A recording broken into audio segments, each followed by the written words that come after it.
বরিশালে হামে আক্রান্ত হয়ে আরও এক শিশুর মৃত্যু। বরিশালে বিদ্যুতের তীব্র হাহাকার, জনজীবন ও ব্যবসা বাণিজ্য ওষ্ঠাগত। বরিশালে সাপে কাটা যুবকের মরদেহে দিনভর ঝাড়ফুঁক, জীবিত করার চেষ্টা। বরিশাল নগরী থেকে মজুতকৃত নকল সিগারেট জব্দ। ভোলায় গভীর রাতে প্রবাসীর স্ত্রীকে কুপিয়ে হত্যা, শিশু সন্তান গুরুতর আহত। পাথরঘাটায় তেল সিন্ডিকেটের দৌরাত্ম্য, রাতে 160 টাকায় ডিজেল। ভান্ডারিয়ায় খুন সহ 19 মামলার আসামি বাবুল চৌকিদার গ্রেফতার। পটুয়াখালীতে পুকুরে ধরা পড়ল 27 কেজির 2 কোরাল। আসসালামু আলাইকুম, বরিশাল ডট নিউজ থেকে রাত 9টার শীর্ষ সংবাদে আমি ফারহানা করিম তুলি। এতক্ষণ শুনলেন সংবাদ শিরোনাম, এখন বিস্তারিত। বরিশালে আরও ভয়াবহ রূপ ধারণ করেছে হাম। গত 24 ঘন্টায় হাম রোগের উপসর্গ নিয়ে শেরে বাংলা মেডিকেল কলেজ হাসপাতালে এক শিশুর মৃত্যু হয়েছে, আর বিভাগের বিভিন্ন হাসপাতালে গত 24 ঘন্টায় ভর্তি হয়েছে 92 জন। এখন পর্যন্ত বরিশাল বিভাগে মোট মৃত্যু হয়েছে 19 জন শিশুর। তাপমাত্রা 34 ডিগ্রি হলেও আর্দ্রতার কারণে তা 44 ডিগ্রির মতো অনুভূত হচ্ছে, যা পরিস্থিতিকে আরও অসহনীয় করে তুলছে। West zone power distribution company সূত্র জানায়, প্রায় 1 মাস ধরে জাতীয় গ্রেড থেকে চাহিদার তুলনায় অর্ধেকেরও কম বিদ্যুৎ সরবরাহ পাওয়া যাচ্ছে। রূপাতলী সাবস্টেশনে 100 মেগাওয়াট চাহিদার বিপরীতে পাওয়া যাচ্ছে মাত্র 51 মেগাওয়াট, ফলে বাধ্য হয়ে পালাক্রমে লোডশেডিং দিতে হচ্ছে।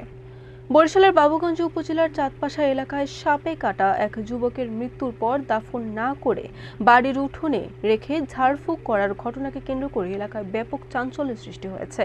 পরে যদিও তার মরদেহ দাফন করা হয়।